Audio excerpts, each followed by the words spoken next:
Welcome to our channel, where ancient mysteries meet modern science. Tonight, we dive beneath the waves of legend to examine what archaeological evidence actually reveals about the lost civilization of Atlantis. From underwater ruins in the Mediterranean to startling geological discoveries, prepare to discover truths that challenge everything you thought you knew about this legendary empire. If you're ready to explore the intersection of myth and reality, hit that like button and subscribe for more evidence-based investigations into history's greatest enigmas. Chapter 1: Beneath the Aegean Waves. In the crystalline waters of the Aegean Sea, 25 meters below the surface, something extraordinary lies waiting in the ancient sand.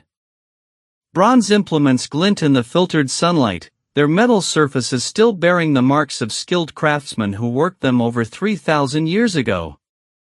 These are not mere trinkets lost to time, but fragments of a civilization so advanced, so mysteriously vanished, that scholars have wondered if they've found echoes of the legendary Atlantis itself.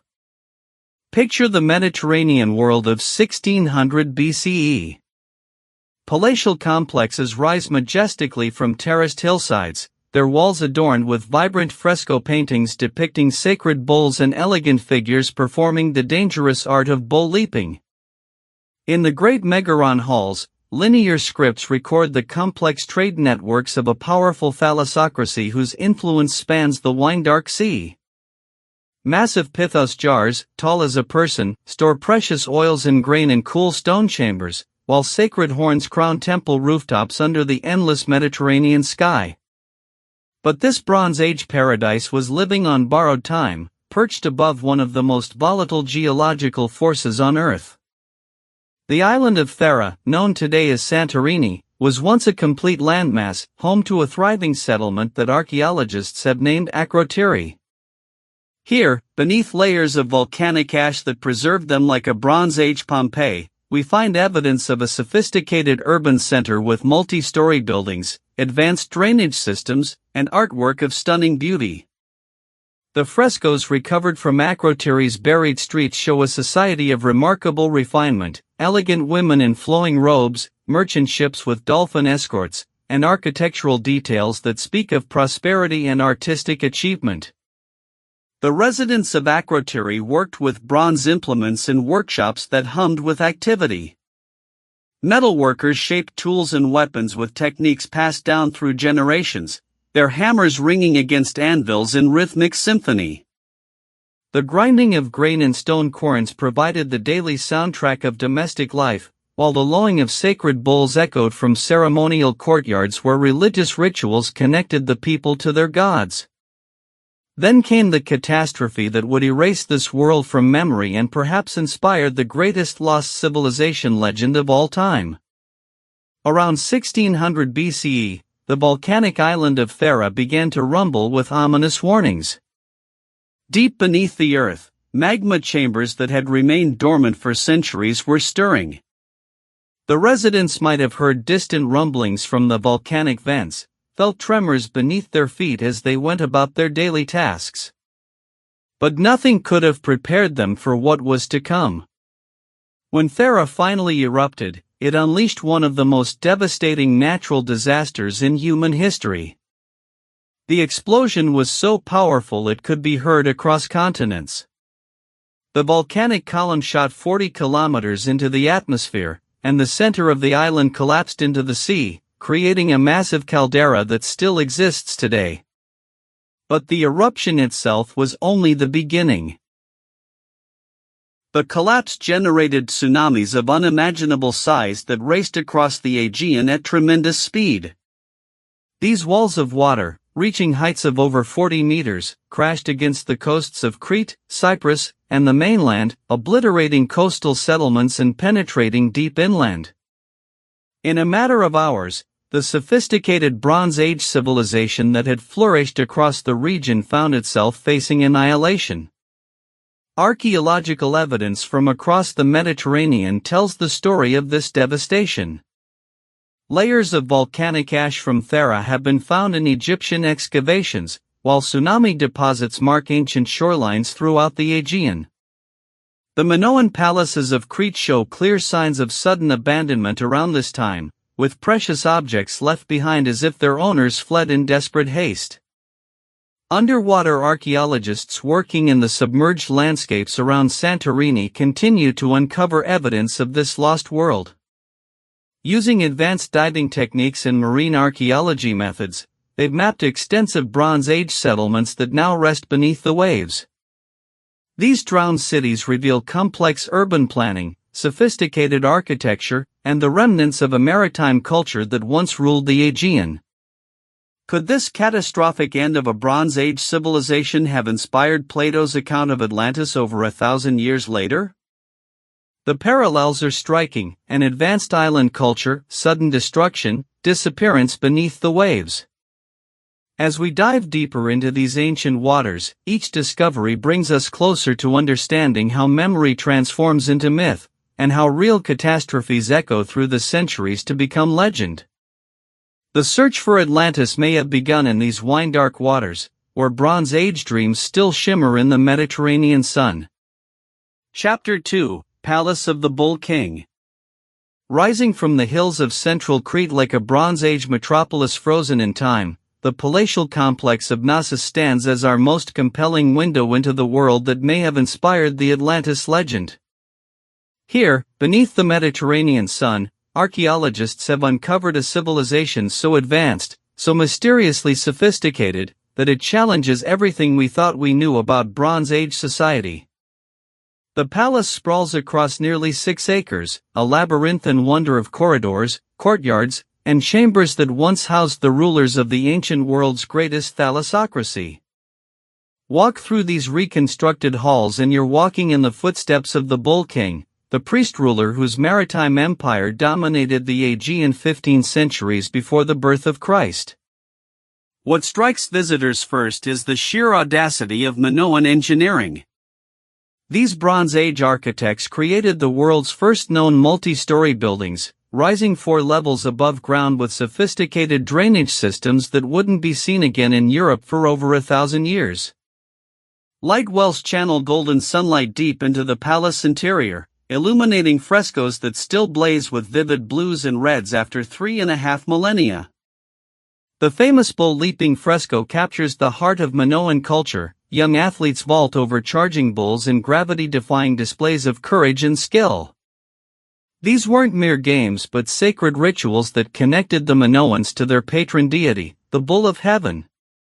The sacred horns, carved from gypsum and rising like crescents throughout the palace complex, marked this as a civilization that danced with divine power. But perhaps most intriguing is what archaeologists haven't found. Unlike other Bronze Age palaces across the Mediterranean, Knossos shows no evidence of massive fortification walls. No weapon stockpiles. No warrior king tombs filled with swords and shields. This was a civilization that ruled not through conquest but through control of the seas, their ships carrying Minoan goods from Egypt to the Black Sea. The palace storerooms tell this story in clay. Massive pithos jars, some standing taller than a man, once held olive oil, wine, and grain from across the known world. Administrative tablets covered in the mysterious linear script record transactions, tributes, and inventories in a language that remains tantalizingly undeciphered. What secrets do these bronze implements of writing hide? What knowledge disappeared when Minoan scribes fell silent forever? Linear A represents one of archaeology's greatest mysteries. Unlike its successor Linear B, which records an early form of Greek, Linear A appears to encode an entirely different language, perhaps the original tongue of these enigmatic sea kings. Scholars have identified over 100 distinct signs, suggesting a complex syllabic writing system that recorded not just palace inventories but possibly religious ceremonies, legal codes, and maritime regulations. The Megaron, or Great Hall, reveals the sophisticated social organization that made Minoan expansion possible.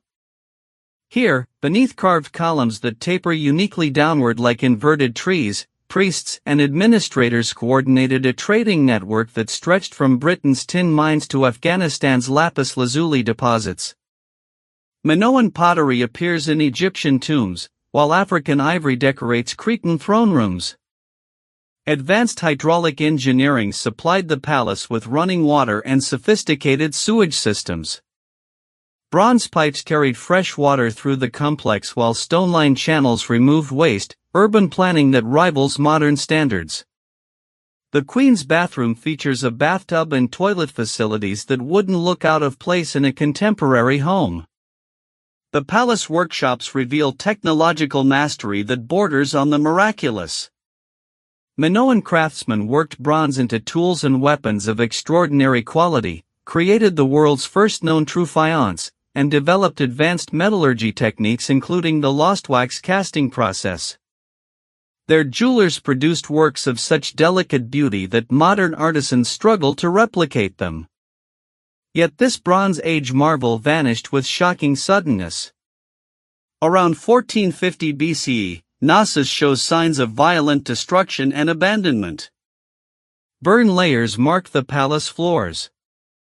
Precious objects lie scattered as if dropped in desperate flight. The administrative archives abruptly end, their final tablets recording what may have been emergency preparations for some approaching catastrophe. What force could destroy a civilization that had dominated the Mediterranean for over 5 centuries? The answer may lie in the volcanic ash found throughout the palace complex, ash that carries the chemical signature of Thera's catastrophic eruption. When the Sea King's world exploded in fire and flood, their sophisticated Bronze Age paradise sank beneath the waves of history, leaving only ruins to whisper of their former glory. In these silent corridors of Knossos, we glimpse shadows of Plato's lost Atlantis. Chapter 3, Echoes in Ancient Memory. 9 centuries after the last Minoan scribe set down his bronze stylus, a different kind of memory keeper walked the marble halls of Athens. Plato, philosopher and seeker of truth, carried within his words the echo of something profound, a story passed down through the generations like driftwood on time's endless tide. The tale came to him through his ancestor Solon, who had journeyed to Egypt's ancient temples where priest-scribes guarded memories older than the pyramids. In the sacred halls of Sais, these keepers of the past spoke of a mighty island empire that had ruled the Mediterranean in ages long forgotten. They called it a land of circular harbors and golden temples, of bronze-armed warriors and ships that darkened the horizon. A civilization that had challenged the gods themselves before vanishing beneath angry seas. Was this mere allegory, as many scholars insist?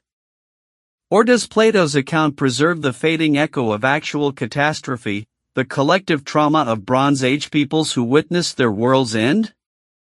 Consider how memories travel across the dark centuries. Before written words captured history in amber, human voices carried the past forward. Around cooking fires and in palace courtyards, storytellers wove truth and myth into tapestries that could survive any single civilization's fall. The technique remains unchanged, even today. Greek fishermen speak of cities beneath the waves, their grandfathers' grandfathers having whispered the same tales. When oral traditions persist for millennia, they often preserve surprising kernels of historical truth. Aboriginal Australians maintained songlines that accurately describe coastlines submerged for 12,000 years. Norse sagas, dismissed as fantasy for centuries, led archaeologists to actual Viking settlements in North America. Perhaps Plato's Atlantis deserves similar reconsideration. The details align with uncomfortable precision. Plato describes a civilization obsessed with bulls, precisely matching Minoan religious practices. His Atlantean architecture features light wells and multi-story construction identical to excavated Bronze Age palatial complexes. The circular harbor design mirrors actual Minoan ports, while his account of advanced metallurgy corresponds exactly with archaeological evidence from Knossos and Phaistos. Most striking of all, Plato's timeline, though compressed in typical mythological fashion, places Atlantis' destruction at the end of the last ice age, when rising seas actually did swallow countless coastal settlements. Modern underwater surveys have revealed Bronze Age ruins scattered across the Mediterranean seafloor like abandoned jewelry. Each discovery suggests that advanced maritime civilizations did indeed vanish beneath the waves. The Thera eruption provides a mechanism for such catastrophic loss. When the volcano exploded with the force of 40 atomic bombs, it didn't merely destroy Santorini, it traumatized every culture around the Mediterranean. Egyptian records speak of darkness covering the sky and the Nile running red. Mesopotamian tablets describe years without proper seasons. Minoan settlements from Crete to Cyprus show identical ash layers marking civilization's sudden interruption. Such an event would sear itself into collective memory. Survivors scattered to distant shores would carry tales of the sea's vengeance and the price of hubris. Generation by generation, the story would evolve, historical details transforming into moral instruction, geographical specifics becoming symbolic truth. Yet beneath the mythological overlay, the traumatic core would persist. A great civilization had challenged nature itself and paid the ultimate price. This transmission process explains Plato's seemingly contradictory account. His Atlantis possesses Bronze Age technology and culture but displays Iron Age political organization. Historical memory has layered different periods like geological strata. The underlying Bronze Age catastrophe acquired classical Greek governmental concepts during its long journey through oral tradition. Recent discoveries support this interpretation. Underwater archaeologists working off Santorini have uncovered Bronze Age harbor installations precisely where Plato might have expected them. Ground-penetrating radar reveals circular structures beneath volcanic debris, their geometry echoing his descriptions. Even the island's pre-eruption shape, reconstructed from bathymetric data, resembles his account of Atlantis's ringed configuration. We find ourselves confronting an uncomfortable possibility, that Plato preserved not philosophical allegory but fractured historical memory. The Egyptian priests who spoke to Solon may have maintained genuine records of Bronze Age collapse. Their archives could have contained actual accounts of Minoan civilization's destruction, transmitted across cultures and centuries until reaching classical Greece in mythologized form. If so, then Atlantis exists not as a lost continent but as lost history, the fading echo of Bronze Age greatness that vanished beneath Mediterranean waves when the earth itself erupted in fire.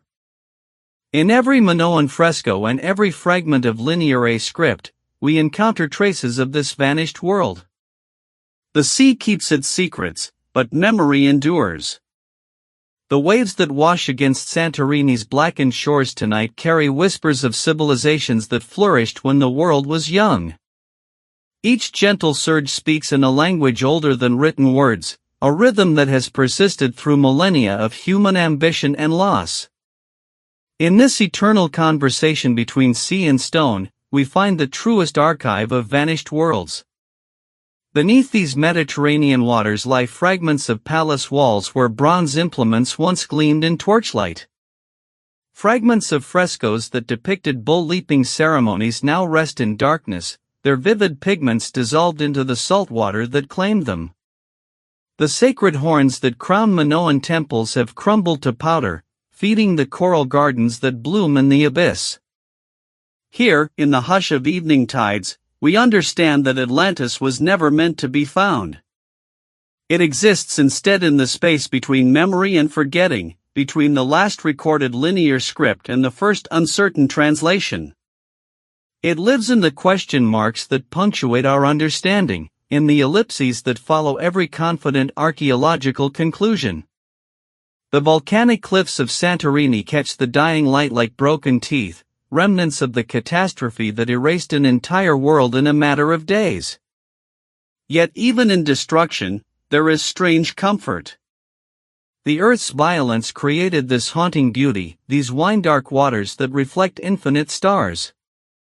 What the Earth takes, it also transforms, creating new mysteries from the ashes of the old.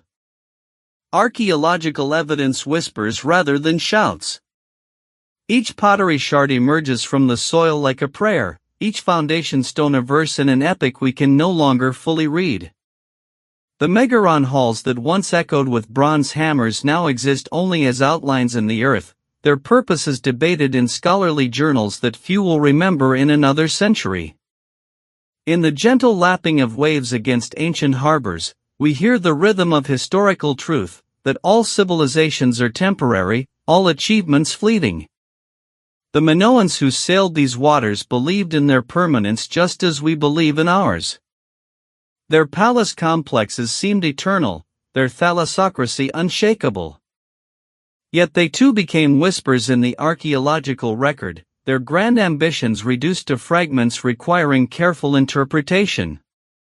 The mystery of Atlantis endures because it represents something deeper than historical fact. It embodies our recognition that knowledge itself is fragile, that entire ways of understanding the world can vanish as completely as if they had never existed. Every lost civilization reminds us that we are temporary custodians of accumulated wisdom, that our own bronze implements and careful frescoes may one day puzzle future archaeologists. Tonight, as darkness settles over the Mediterranean, the boundaries between legend and history dissolve like salt in water. The sophisticated navigation techniques that guided Bronze Age ships become indistinguishable from the instinctive knowledge that draws us toward mystery. The linear scripts that recorded palace inventories merge with the deeper script written by waves on stone. Perhaps this is the final truth about Atlantis: it was never meant to be recovered but remembered. Not as a place on any map but as a feeling, an acknowledgement that the sea holds more stories than the land reveals. In every submerged harbor and every fragmented pithos, we find evidence not just of what was lost but of loss itself as the fundamental condition of human civilization. The volcanic vents that destroyed Bronze Age palaces continue their quiet rumbling in the depths, reminding us that the Earth's story continues beyond our temporary chapters. New islands rise from these waters even as old ones sink. The geological record speaks in longer sentences than human history, in paragraphs that span millennia and volumes that encompass ages. As sleep approaches like a gentle tide, we can rest in the certainty of uncertainty. Somewhere beneath these dark waters, Bronze Age dreams continue their eternal slumber. The sacred bulls that once thundered through palace courtyards now run silently through depths where sunlight never reaches. The great halls where kings once planned their conquests have become chambers where only fish hold court. In this aquatic archive, Atlantis achieves its only possible immortality, not as solved mystery but as eternal question. The sea that swallowed Bronze Age civilizations continues its ancient work, patient and persistent, transforming everything it touches into memory, myth, and finally, into the peaceful silence that embraces all forgotten shores. The Mediterranean keeps its vigil, and in its depths, every lost civilization sleeps.